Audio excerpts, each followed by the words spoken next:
নমস্কার, সকল ভক্ত বন্ধুদের সাদর আহ্বান জানাই বিশ্বজনীন বার্তা ফেসবুক পেজে। বিশ্বজনীন বার্তা ফেসবুক পেজে আজকে আমাদের অধিবেশন আধ ঘন্টা আগে শুরু হচ্ছে, কারণ আজকে এই পেজে বিশেষ একটি সঙ্গীতানুষ্ঠান আছে। তাও একটু দেরি হয়ে গেল, 6:40।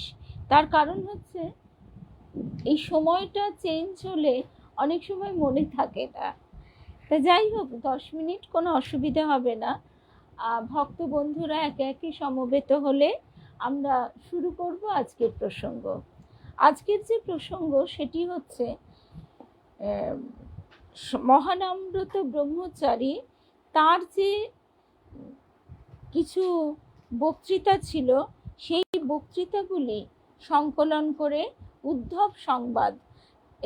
উদ্ধব সন্দেশ নামে একটি বই আছে। নবদ্বীপে যখন গিয়েছিলাম তখন এই বইটি কল্যাণীদি দিয়েছিল। চৈতন্য চরিতামৃতে বলা হচ্ছে, শ্রীরাধিকার ভাব জইছে উদ্ধব দর্শনে, এই মতো প্রলাপ চেষ্টা প্রভুর রাত্রি দিনে। অর্থাৎ চৈতন্য মহাপ্রভু, তার কিরকম অবস্থা, উদ্ধবকে দেখে শ্রী রাধিকার মন যেরকম হয়েছিল, শ্রী চৈতন্য মহাপ্রভু তার মনও সবসময় যেন ওই শ্রী রাধিকারই মতন হয়ে থাকে। আচ্ছা, এবারে আমরা এই প্রসঙ্গটি শুনব যে উদ্ধব মহারাজ তিনি এসেছেন ব্রজাঙ্গনে। সেই ব্রজ গোপীদের কাছে, মা যশোদার কাছে, পিতা নন্দরাজার কাছে। নন্দদুলালকে না পেয়ে তার বিরহে এদের কি অবস্থা, সেইটি বর্ণনার সঙ্গে সঙ্গে এটাও আমরা শুনব যে কৃষ্ণ তাদের কাছে কীরকমভাবে বর্তমান রয়েছেন। তারা কৃষ্ণকে যে কাছে পাচ্ছেন না, এ ভাব কিন্তু তাদের ভিতরে নেই। তারা অনুক্ষণ অনুভব করছেন যে কৃষ্ণ তাদের সঙ্গে অনুপরমাণুতে, তাদের দেহের অনুপরমাণুতে, মনে প্রাণে একেবারে মিশে আছে। আমরা বৃহস্পতিবার শ্রী শ্রী রামকৃষ্ণ লীলা প্রসঙ্গ অনুধ্যান শুনছিলাম। সেখানে এই মধুর ভাবের কথা হচ্ছিল।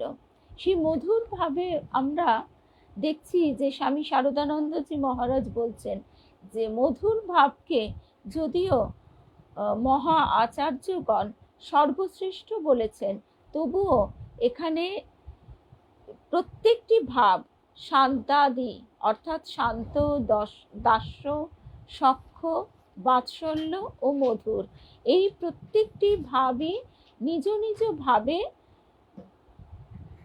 সাধককে পরম সিদ্ধি দান করে থাকে। এবং এই পরম সিদ্ধিপ্রদ এক একটি ভাব যদি আমরা দেখি, গভীরভাবে দেখি, তাহলে দেখতে পাবো মধুর ভাবের মধ্যে এই প্রত্যেকটি ভাবেরই সমাবেশ ঘটেছে। আর মধুর ভাব এমন একটি ভাব যেখানে দেহবোধ একেবারেই নেই। বাকি সব ক্ষেত্রেই দেহবোধ কিছুমাত্র হলেও রয়েছে। দেহবোধ মানে দ্বৈত ভাব। ঠাকুর বলছেন যে আমি বোধ যাবে না, থাক শালা ভক্তের আমি হয়ে, দাস আমি হয়ে। ঠিক সেই রকমই আমরা এই বাকি চারটি ভাবের মধ্যে সেই প্রকাশ দেখি। মধুর ভাবেও প্রাথমিক অবস্থায় সেই দ্বৈত ভাব থাকলেও একদম শেষকালে আমরা অনুভব করি যে এদের অঙ্গাঙ্গী মিলন ঘটছে। ঠিক এই ভাবটি ষোড়শী পূজার কালে মহানিশায় যখন পূজ্য এবং পূজক দুজনেই একাত্ম হয়ে যাচ্ছেন, দুই আত্মার মিলন ঘটছে, তখন এই মধুর ভাবের চরম প্রকাশ দেখা গিয়েছে। আচ্ছা, আজকে তাহলে আমরা উদ্ধব মহারাজ তার সঙ্গে ফিরব এবং তারই সঙ্গে আমরা আর সকলের অনুভবের কাছেও পৌঁছব। তার আগে ভক্ত বন্ধুদের শুভ সন্ধ্যা জানাই। জয়শ্রী, অনিতা, অতসীদি, কাবেরী, মিনুদি, মধুরিমাদি, অমিতা, বিলাসপুরের দিদি, শুভ্রা, অর্চনা দিদি, রূপা, শুভ সন্ধ্যা। আজকে আমাদের 6:30 থেকে, কিন্তু ওই যে বললাম ওই দিনের সময়টা পাল্টালে আবার ভুলে যাই, সেই জন্য একটু দেরি হলো। শুভ সন্ধ্যা সিদ্ধার্থ। ঠাকুর মায়ের শ্রীচরণে, উদ্ধব মহারাজের শ্রীচরণে, রাধা গোবিন্দের শ্রীচরণে সাষ্টাঙ্গ প্রণাম নিবেদন করে, মহাভাবময়ী শ্রী রাধিকার চরণে সাষ্টাঙ্গ প্রণাম নিবেদন করে, শ্রী গুরুর চরণে সাষ্টাঙ্গ প্রণাম নিবেদন করে আমরা শুরু করছি আজকের প্রসঙ্গ। বৃহস্পতিবারের পাঠের সূত্র ধরে আমরা এই উদ্ধব সন্দেশ থেকে কিছু কিছু অংশ শুনব। ব্রজেন্দ্র নন্দন নন্দালয়ে প্রকটিত হইয়া ব্রজমণ্ডলে ছিলেন 10 বৎসর 8 মাস পর্যন্ত। তারপরে মথুরায় এসে কংসবধ করেন। কংসবধের পর তার পিতা উগ্রসেনকে রাজ সিংহাসনে অভিষেক করে বসানো হলো। তারপরে কৃষ্ণ বলরামের হয় ক্ষত্রিয়াচারে উপনয়নের পর গুরুগৃহে বাস, তপশ্চর্যা ও অধ্যয়ন করেন শাস্ত্রবিধি মতো। যমালয় হইতে মৃত পুত্র ফিরিয়ে এনে দেন গুরুদক্ষিণা। তারপর প্রত্যাবর্তন করেন মথুরায়। প্রাসাদের চন্দ্রশালিকায় দাঁড়িয়ে অনেক দিন পর দর্শন করেন প্রবাহিনী যমুনা। কলনাদিনীর কলতান ব্রজবল্লভের অন্তরে জাগিয়ে তোলে ব্রজবনের ব্রজাঙ্গনের যত স্মৃতি। অতীব কাতর হয়ে পড়েন ব্রজবিরহে ব্রজনাথ। নিজ বিরহীগণের সংবাদ নিতে, তাদের দুটি সান্ত্বনা বাক্য বলতে শ্রীমান উদ্ধবকে পাঠিয়ে দেন শ্রী বৃন্দাবনে। শ্রী উদ্ধব মহারাজের ব্রজযাত্রা বর্ণনার পূর্বে কটি কথা আছে। পরম প্রেমময় ভূমি ব্রজ ছেড়ে মথুরায় গেলেন কেন? কেন তিনি ব্রজ প্রাণ হয়েও এই মথুরা এই ব্রজধাম ত্যাগ করলেন? গেলেন যদি বা প্রয়োজনে, তাহলে কংস নিধনের পরেই ফিরে এলেন না কেন? আর একেবারে নাই বা ফিরলেন, আসেন না কেন মাঝে মাঝে? আজ নিজে যাচ্ছেন না দূত না পাঠিয়ে, কেন? তাই বা কেন? যদি না যাওয়ার সঙ্গত কারণ থাকে, নাই বা গেলেন, নিকটে রাখেন না কেন ব্রজের প্রিয়জনদের মথুরায় এনে? উদ্ধব প্রেরণের তাৎপর্যটি সম্পূর্ণ হৃদয়ঙ্গম করতে হলে ওই সকল বিষয়ে সুস্পষ্ট অনুভূতির প্রয়োজন আছে। সুতরাং আমরা ওই প্রশ্নের উত্তরটি আগে বোঝার চেষ্টা করব। মহানামব্রত ব্রহ্মচারী তার কিছু বক্তৃতার অংশ থেকেই আমরা এই জায়গাটি শুনছি। যেখানে প্রীতি ভালোবাসা পায় মানুষ, সেখানেই থাকতে চায়, কম ভালোবাসার স্থানে যেতে চায় না। মানুষ স্বভাবতই বেশি ভালোবাসার ক্ষেত্র কখনোই ছাড়তে চায় না।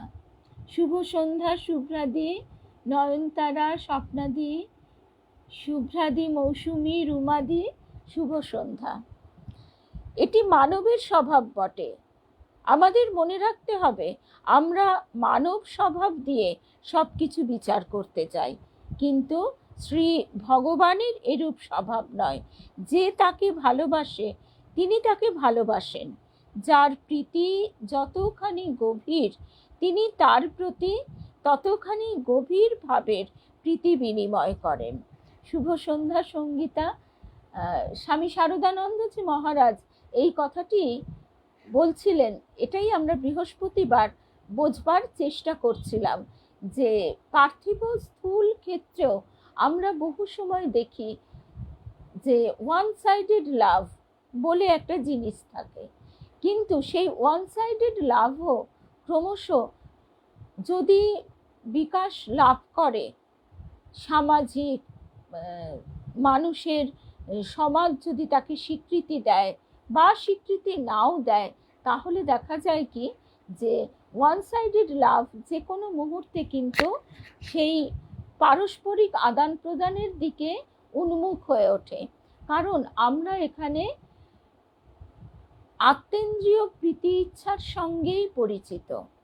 আমরা সবসময় আমাদের জীব স্বভাবজনিত কারণে আমরা যাকে ভালোবাসি তার কাছ থেকে ভালোবাসা চাই, তার কাছ থেকেও ভালোবাসা প্রার্থনা করি। কিন্তু ব্রজাঙ্গনে, ব্রজধামে তা কিন্তু নয়। তারা কৃষ্ণ প্রেমে এমনই মজে রয়েছে যে কৃষ্ণের ভাবে তারা একাত্ম হয়ে গেছে। এই সূক্ষ্ম অনুভূতিটি আমরা ক্ষণিকের জন্যে কখনো কখনো অনুভব করে থাকি বটে, কিন্তু এই পার্থিব জগতে এটি পাওয়া যায় না বললেই চলে। এই ভাবটি আমাদের কবি সাহিত্যিকদের একটি বিষয় বলে আমরা মনে করে থাকি, কিন্তু বাস্তবিক ক্ষেত্রে আধ্যাত্মিক জগতে তার প্রমাণ আমরা পাই। স্বামী শারদানন্দজি মহারাজই বলছেন যে আধ্যাত্মিক জগতে আমরা যখন আমাদের দ্বৈত ভাব নিয়েই সাধন পথে, ভক্তি পথে এগিয়ে যাই, তখন ক্রমে সেই ভাবের ভিতরে এমন গাঢ়ভাবে ডুবে যাই যেন একটি মধুমক্ষিকার মতো, যে সেই মৌমাছিটি মধুর রসে ডুবতে ডুবতে পড়তে পড়তে একেবারে পাত্রের মাঝখানে চলে গেছে, সে আর ফিরে আসতে পারে না, ফিরে আসার পথ থাকে না, সে একেবারে সেই রসে টইটুম্বুর হয়ে যায়। ঠিক এই জায়গা থেকেই স্বামীজিকে ঠাকুর জিজ্ঞাসা করেছিলেন, কিরে, যদি এক আড়া রস থাকে তুই সেই রসটা কোথায় বসে খাবি? তখন স্বামীজি উত্তর দিয়েছিলেন, আড়ায় বসে। অর্থাৎ তিনি ডুব দেবেন না, ডুব দিলে আর উঠতে পারবেন না। তখন ঠাকুর বুঝিয়ে দিয়েছিলেন যে আড়ায় বসে খাবি, কেননা তোকে জগতের কল্যাণের কার্যের জন্যই নির্দিষ্ট করা আছে। তবে যখন সময় হবে তখন এই প্রেম রসে ডুবে যাবি। আর এই প্রেম রস এমনই যে এই রসে কেউ ডোবে না, অর্থাৎ এখানে সে আস্তে আস্তে বিগলিত হয়ে মিশে যায়। ডুবে যাওয়া বলতে কি হয়? ডুবে যাওয়া মানে আমাদের একটা কষ্টের ভাবও যেন মনের মধ্যে জেগে ওঠে। তো সুতরাং এইভাবে বলতে বলতে ঠাকুর আবার বলছেন, আমি চিনি হতে ভালোবাসি না, চিনি খেতে ভালোবাসি। অর্থাৎ জগতের যে কার্যের জন্য ঠাকুরের আগমন, তিনি কিন্তু সেখান থেকে বিচ্যুত হচ্ছেন না, তার কষ্ট হচ্ছে, তিনি মায়াকে আহ্বান করছেন, কিন্তু পরক্ষণেই তিনি আবারও বলছেন গৌরী মায়ের কাছে ধরা পড়ে গিয়ে যে এই দেহটা যাতে আরও কিছুদিন থাকে সেই চেষ্টাই করছি। যে কারণে তিনি কখনোই শ্রীক্ষেত্রে যেতে পারেননি, গয়াধামে যেতে পারেননি, কারণ তার দেহটি থাকারও ওই কটি দিনও প্রয়োজন। ওই দেহ, এই মহাভাব, সেই মহাভাবের যে প্রবল ধাক্কা, সেটি সইতে পারবে না, এই পঞ্চভৌতিক দেহের এত শক্তি নেই। গীতায় আছে শ্রীমুখ বাণী, এই যথা মাং প্রপদ্যন্তে তাং স্থতৈব ভজাম্যহম। যে ভক্ত যেভাবে আশ্রয় চায়, শুভ সন্ধ্যা রিনাদি, মীনা সরকার, শুভ সন্ধ্যা। যে ভক্ত যেভাবে আশ্রয় চায় তার, তিনি সেই ভক্তকে ভজনা করেন সেইভাবে। মহা ভক্ত আছেন বলে ভগবান ক্ষুদ্র ভক্তকে উপেক্ষা করতে পারেন না। কি সুন্দর কথা! যে ভক্ত যেভাবে আশ্রয় চায়, যে সংসার সুখ চায় তাকে তিনি সংসার সুখই দেন, যে সেসব নাচে তাকে চায় তিনি তার কাছে ধরা দেন। বৃন্দাবনের পরম প্রেমাস্পদের সঙ্গে রসাস্বাদনে মজে থাকলেও শ্রীকৃষ্ণ উপেক্ষা করে ভুলে থাকতে পারেন না মথুরা ধামের প্রিয় ভক্তদের। তা করলে জগতে যে কলঙ্ক রটে তার ভক্তবৎসল নামে। কারণ মথুরা ধামেও সবাই তাকে ভালোবাসে, কিন্তু হলে কি হবে, বৃন্দাবন ধামের যে ভালোবাসা, অহৈতুকী প্রেম, মথুরা ধামের ভক্তদের তা নেই। শ্রী বৃন্দাবনের প্রিয়জনদের প্রীতির তুলনা নাই জগতে, কোথাও নাই, একথা সত্য। কিন্তু তা বলে মথুরার ভক্তেরাও ছোট নহেন মথুরানাথের কাছে। শ্রীকৃষ্ণকে পুত্ররূপে পাবেন এই জন্য কি কঠোর সাধনাই না করেছেন বসুদেব দেবকী। বিবাহের দিন থেকে দুঃখের আরম্ভ, সুদীর্ঘকাল কারাকক্ষের অভ্যন্তরে তাদের যাপন, কৃষ্ণ ভূমিষ্ঠ হবার পরেও অতীত হয়েছে কত বেদনা ভরা 10 বছর 8 মাস কাল। তার আগের কষ্টের কথা আমাদের নিশ্চয়ই স্মৃতিপথে জ্বলজ্বল করছে। প্রতিটি ক্ষণ কাটছে এই বেদনাহত দম্পতির শুধু কৃষ্ণ চিন্তায়। বংশীবট, যমুনা তট, যত সুখময় স্থানই হোক না কেন, মথুরায় শ্বাসতপ্ত কারাকক্ষ ভুলতে পারেন না দেবকীনন্দন। পিতামাতা ছাড়া আরো অনেক ভক্ত আছেন মথুরায়, যারা আছেন মথুরায় অনেক কষ্ট সহ্য করে কৃষ্ণ আসবেন এই আশায় বুক বেঁধে। এ যেন আমাদেরও এই সংসারে থাকার মতো। সংসারেও আমাদের যত দুঃখ কষ্টই হোক না কেন, তবু আমাদের সকলের মনের মধ্যে এই ভাবটি থাকে যে ঠাকুর তুমি তো আছো, মা তুমি তো আছো, মা তুমি তো কত কষ্ট সহ্য করেছো, তবু তোমার বলবার কেউ ছিল না। শুভ সন্ধ্যা শ্রী, কিন্তু আমরা তো তোমাকে মা বলে ডাকতে পারছি। আর যখনই তোমাকে মা বলে ডাকতে পারছি, তোমার কোমল ঠান্ডা শীতল হস্তের মধুর স্পর্শ আমরা নিশ্চয়ই অনুভব করছি। তা এই কথাটি এক্ষেত্রেও তাই, যে তাদের সকলের আনন্দ রসভূমি ব্রজকে চিরত্যাগ করে মথুরার পথে চলতে হলো। কৃষ্ণ যাদের নিয়ে এত আনন্দে থেকেছেন, তাদের আনন্দ রসভূমি চিরত্যাগ করে ব্রজকে মথুরার পথে চলতে হলো। ব্রজনাথকে মথুরার পথে চলতে হলো। কংসকে বধ করে মুক্তি দিলেন ব্রজনাথ, কারাক্লিষ্ট বসুদেব দেবকীকে, রাজাসনে বসালেন কংস পিতা উগ্রসেনকে। এইভাবে তার যে কর্তব্য কর্ম, সেই কর্তব্য কর্ম থেকে আমরা দেখছি যে ব্রজনাথ এক চুলও বিচ্যুত নন। তারপর তিনি, আমরা পুরো বইটা থেকে তো পরপর শুনতে পারবো না, এরপরে আমরা যে অংশটিতে আসছি সেখানে দেখা যাচ্ছে যে তিনি নিজে না গিয়ে উদ্ধবকে বলছেন। উদ্ধব বলছেন, তিনি যদি বলেন নন্দরাজ ভগবানের কথা স্মরণ করুন, তাহলে তিনি যাহা করছেন তাই আরো বেশি করে করতে বলা হয়। উদ্ধব জানেন শ্রীকৃষ্ণই ভগবান, একমাত্র তার সঙ্গে সম্বন্ধই জীবের নিত্য শাশ্বত সম্বন্ধ। সুতরাং নন্দরাজকে ভগবানের কথা স্মরণ করতে বলাও যা, তার পুত্রের কথা বলে আরো কাতর হতে বলাও তাই। কিন্তু যিনি যার জন্যে কাঁদছেন তাকে তার জন্যে আরো কাঁদতে বলা, তা তো সান্ত্বনা দাতার ভাষা নয়। উদ্ধব মর্মে মর্মে অনুভব করছেন যে নন্দরাজকে সান্ত্বনা দেবার ভাষা সরস্বতী দেবীর ভাণ্ডারেও বিদ্যমান নেই। নন্দরাজের আরতি এমন চরমে উঠেছে যে তখন তার পাশে কেউ বসে থাকতে পারে না।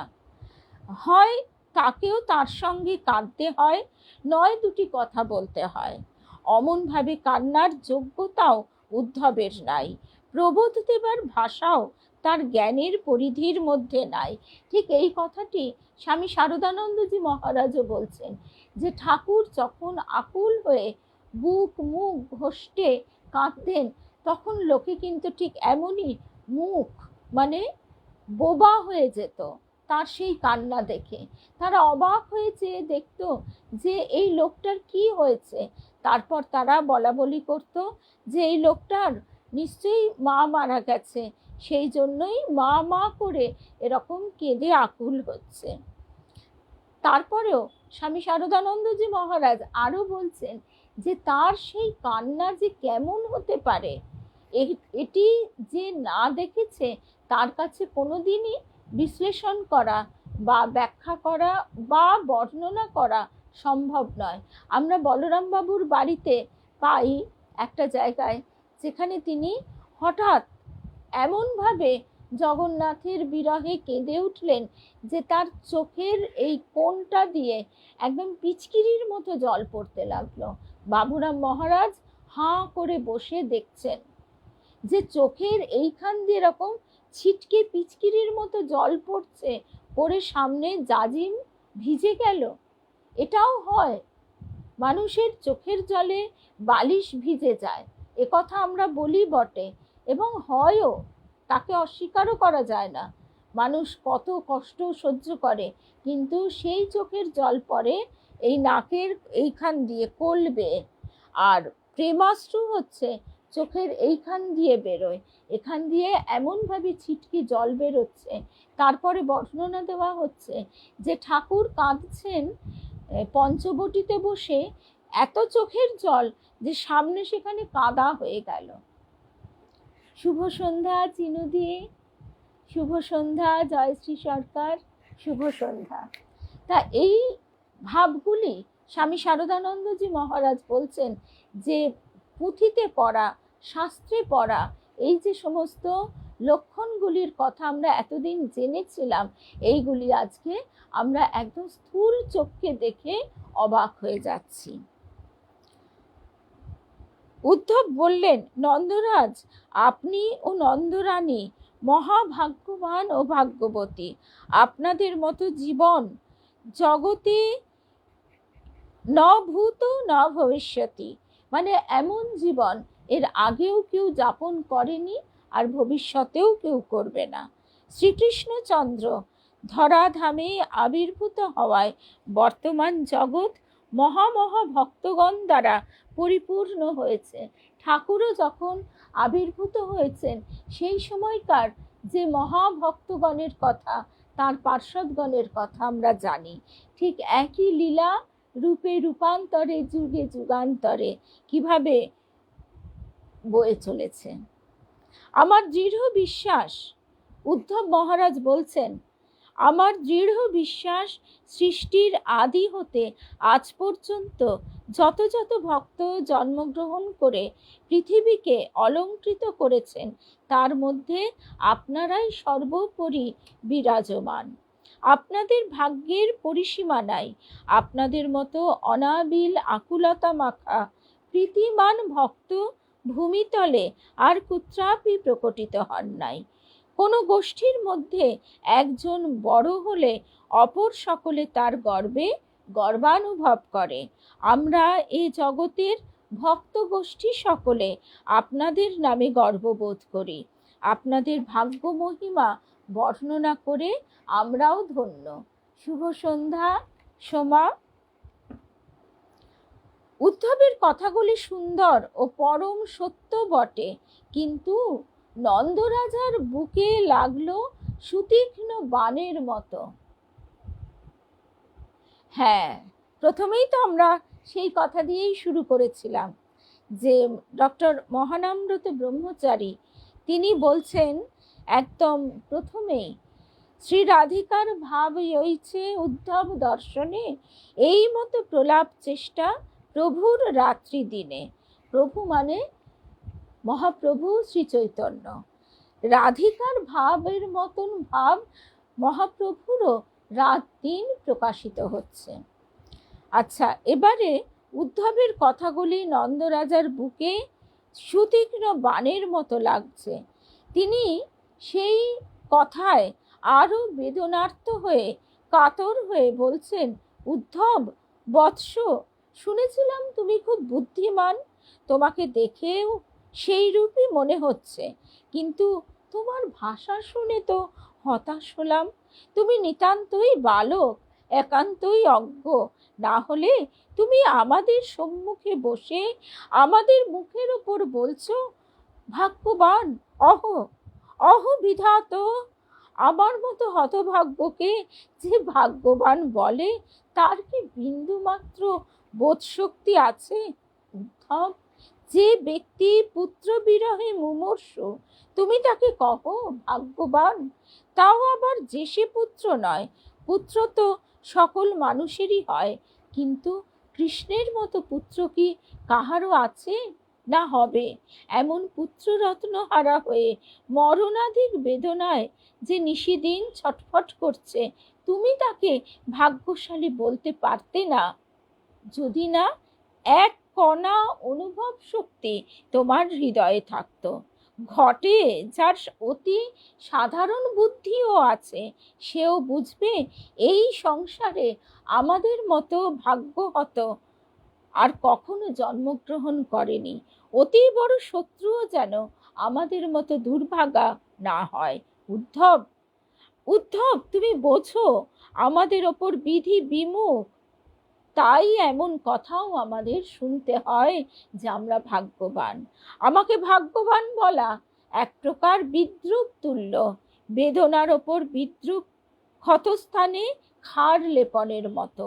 তোমার বিচার বুদ্ধি জানতাম প্রচুর, অন্তর তোমার অনুভবে পূর্ণ, কিন্তু আজ দেখছি তা নয়। তাহলে এ কথা আমি সহ্য করব কি করে? নন্দরাজের কথায় তো উদ্ধব স্তম্ভিত হয়ে গেল, বুঝলেন কথাটা তাকে বলা ভালো হয়নি। তা এই রকম হচ্ছে তাদের বিরহ যন্ত্রণা।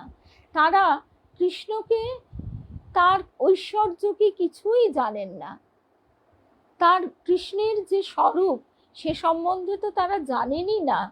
এমনকি তারা কৃষ্ণের যে শক্তি, তার যে মহিমা, সে সবও কিছুই জানেন না। তারা শুধুমাত্র কৃষ্ণকে সন্তান রূপে ভালোবাসেন।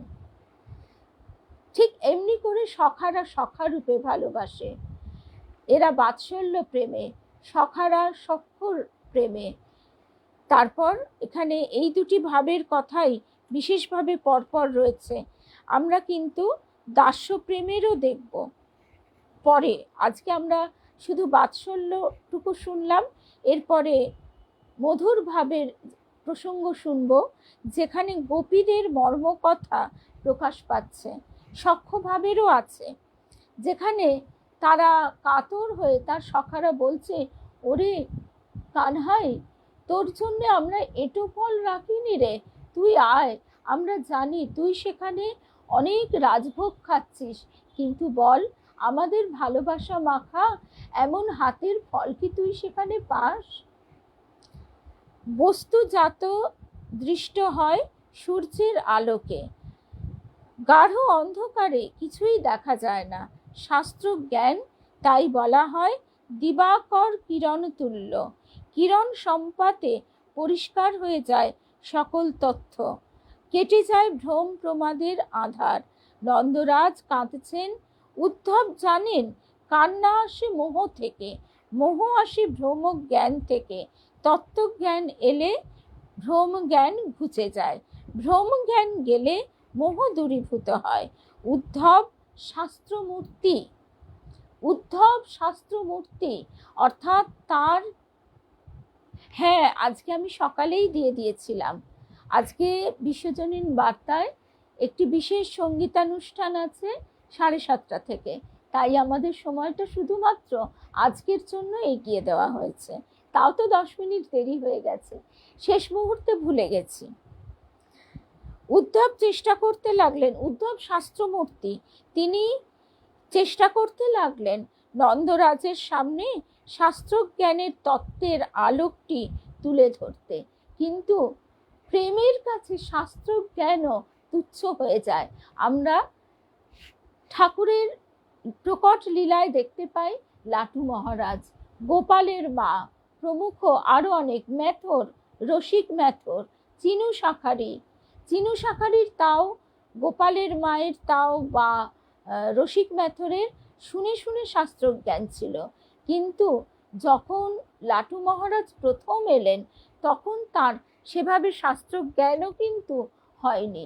তিনি শুধু ঠাকুরকে ভালোবেসেই সব কিছু তুচ্ছ করে ঠাকুরকে আপন করে নিয়েছিলেন। তারপরে উদ্ধব তো শ্রীকৃষ্ণ তত্ত্ব সম্বন্ধে দীর্ঘ ভাষণ দিলেন। উদ্ধবের স্বকীয় অনুভবে এবং শাস্ত্রীয় বিচার গৌরবে নন্দরাজ বললেন ভাষণটি অনবদ্য, কিন্তু নন্দরাজের চিত্তে মানে মনে উদ্ধব তার প্রতিক্রিয়া যেমন আশা করেছিল তা কিছুই হলো না। নন্দরাজ সব তত্ত্ব কথা শুনে শেষকালে বলে উঠলেন, উদ্ধব, বয়সে তুমি বালক, তথাপি কেন যেন বিশ্বাস ছিল অন্তরে, বুদ্ধিতে তুমি প্রবীণ। কিন্তু এখন দেখলাম যে বয়সেও যেমন বালক, বুদ্ধিতেও তুমি সেরকমই। তুমি কথা জানো উদ্ধব, তোমার উপর মা সরস্বতীর কৃপা আছে, কিন্তু কাকে কি বলতে হয় তা তুমি জানো না।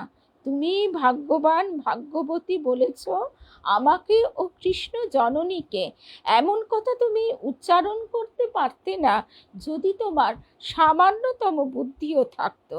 এই বিশ্ব সংসারে আমাদের মতো ভাগ্যহত জীব যে আর নেই এ আমি নিশ্চিত জানি। এই জগতে যে পুত্রহারা সেই ভাগ্যহীন, আর যে কৃষ্ণের মতো পুত্র রত্ন হারায় সে নিতান্ত হতভাগ্য। এইভাবে উদ্ধব আর নন্দরাজের কথোপকথন চলছে। উদ্ধব তো পাণ্ডিত্যে একেবারে চরম, তাকে শাস্ত্রমূর্তি আখ্যা দেওয়া হচ্ছে, কিন্তু হলে কি হবে, তার অনুভূতিতে কোথায় যেন একটু খামতি রয়ে গেছে, তার মাধুর্যে অবগাহনে অক্ষমতা রয়েছে, তার হৃদয়ে কোথাও যেন একটু বাকি পড়ে গেছে, যে কারণে তার শাস্ত্রজ্ঞান হলেও যথার্থ অনুভূতি জাগেনি। এরকম ঘটনা আমরা ঠাকুরের লীলায় অনেক দেখতে পাই। পণ্ডিত, তারা মহাপণ্ডিত, তাদের পাণ্ডিত্য, তাদের তর্ক আলোচনা, শাস্ত্র বিচার সমস্ত কিছু তুখোড়, কিন্তু ঠাকুরের স্পর্শে তারপর দেখা যাচ্ছে একসময় তারা সব হারিয়ে ফেলে তার পদানত হচ্ছে। তারা বলছে যে আর কিছু চাই না, শুধু তোমাকে ভালোবাসতে চাই।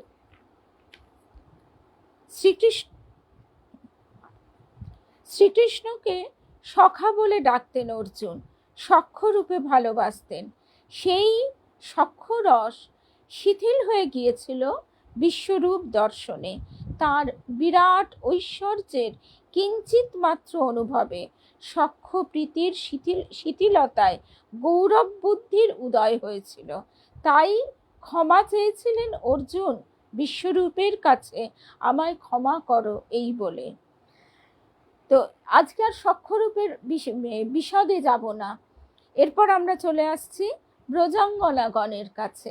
আমরা ঠিক এই ভাবটি, যে ভাবের কথা নিয়ে আজকে আমরা এগিয়ে চলছি খুব দ্রুত, কারণ এই বইটি যদি পরপর শোনা যায় তাহলে কিন্তু বেশি ভালো লাগবে।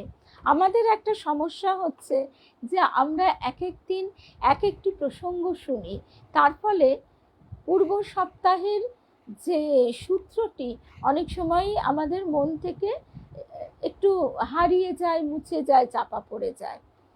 এইবার দেবযানের ক্ষেত্রে সেই অসুবিধাটা নেই। আজকে রাত 9টায় আবার আমরা দেবযান শুনব, পঞ্চম পর্ব। তা যে কথা বলছিলাম, ঠিক এই ভাবটি শ্রী শ্রী মায়ের মধ্যে আমরা বারবার দেখি। তিনি তার স্বরূপ মোটেই দেখাতে চান না। চন্দ্রমোহন বাবু বারবার বলছেন আর মাও বারবার অরাজি হচ্ছেন।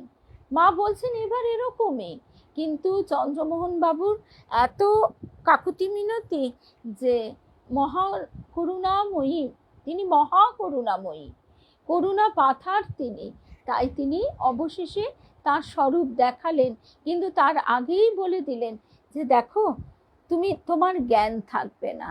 কলিতে এই রকমই, এবার এরকমই মা বারবার বলে দিয়েছেন। তা মা আমাদের তাই বারবার বলেছেন যে কিচ্ছু তোমাকে জানতে হবে না, জ্ঞান চচ্চড়িও করতে হবে না, তুমি শুধু জানবে আমি মা, তুমি সন্তান। এইটাই হচ্ছে প্রথম এবং শেষ জানা। এই জানার মাঝখানে যেন আর কোনো সংশয় না থাকে। সংশয় রাক্ষস, সংশয় রাক্ষস।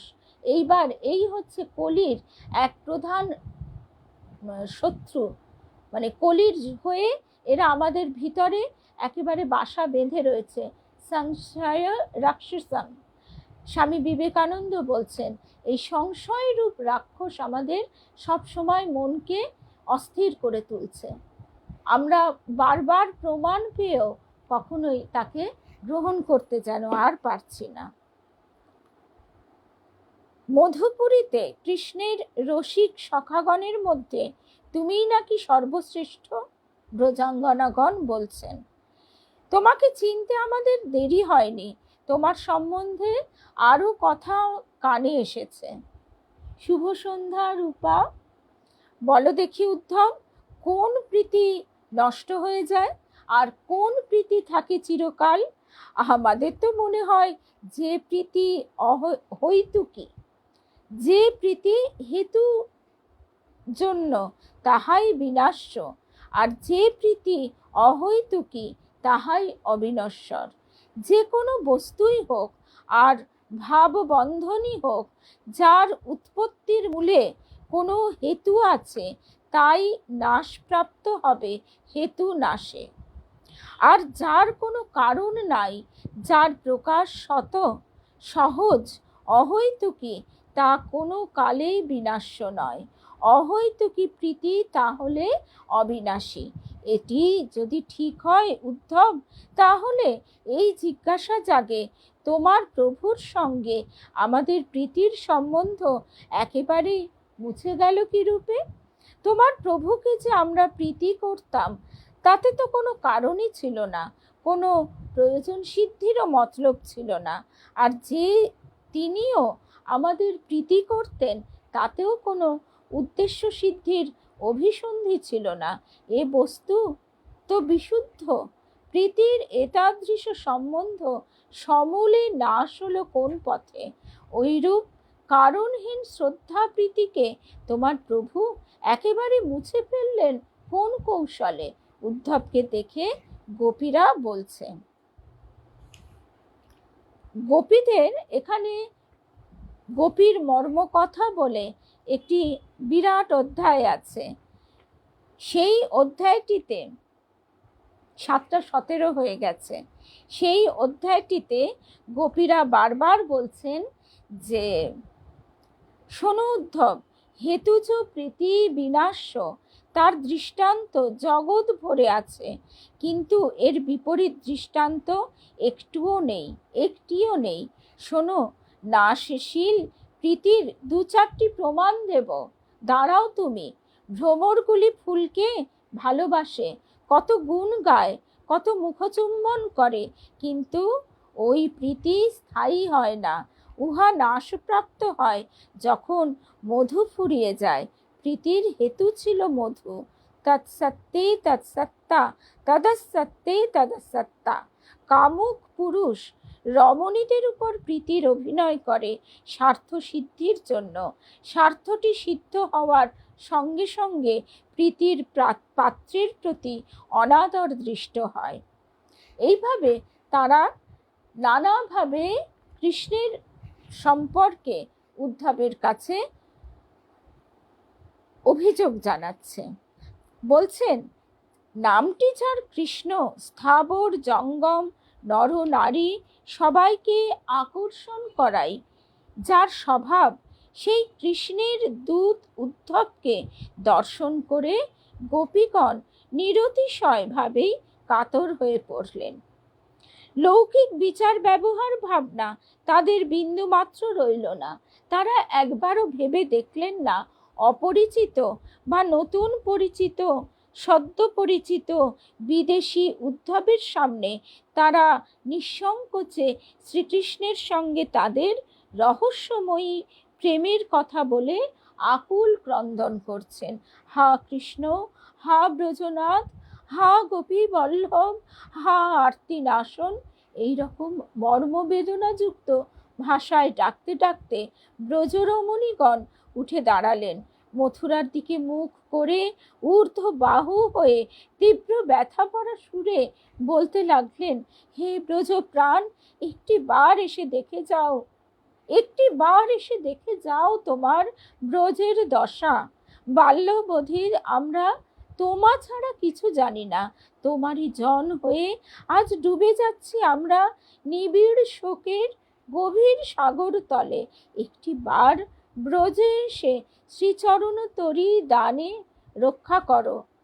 উচ্চ কণ্ঠে এইরূপ বিলাপে অতিথি উদ্ধব কি মনে করবে সে ভাবো তাদের মনে এক বিন্দু রইল না। ত্রিজগৎ পবিত্র করে যাদের কণ্ঠে উদ্গীর্ণ হরি কথা গীতি, আমার মাথার ভূষণ করি তাদের পাদরেণু। উদ্ধব এই ভাব দেখে নিজেকে, নিজের জীবনকে ধন্য মনে করল। আমার মাথার ভূষণ করি তাদের পাদরেণু, শিরে তুলে এদের পদধূলি সার্থক করি আমি আমার জ্ঞান শুষ্ক এই জীবন। আজকে এই খুব ছোট্ট করে সার সংক্ষেপে আমরা এই প্রসঙ্গটি করলাম। তবে অবশ্যই এই প্রসঙ্গ আরও বিস্তারিত, আরও গভীরভাবে আমরা এরপরে আলোচনা করব, শুনব সবাই। তাহলে আপাতত বিদায়। বিশ্বজনীন বার্তা ফেসবুক পেজেই এখনই সঙ্গীতানুষ্ঠান শুরু হবে, আর তারপরে আবার 9টায় আমাদের দেখা হবে দেবযান পঞ্চম পর্ব। তাই আপাতত বিদায়। জয় রামকৃষ্ণ, জয় রামকৃষ্ণ।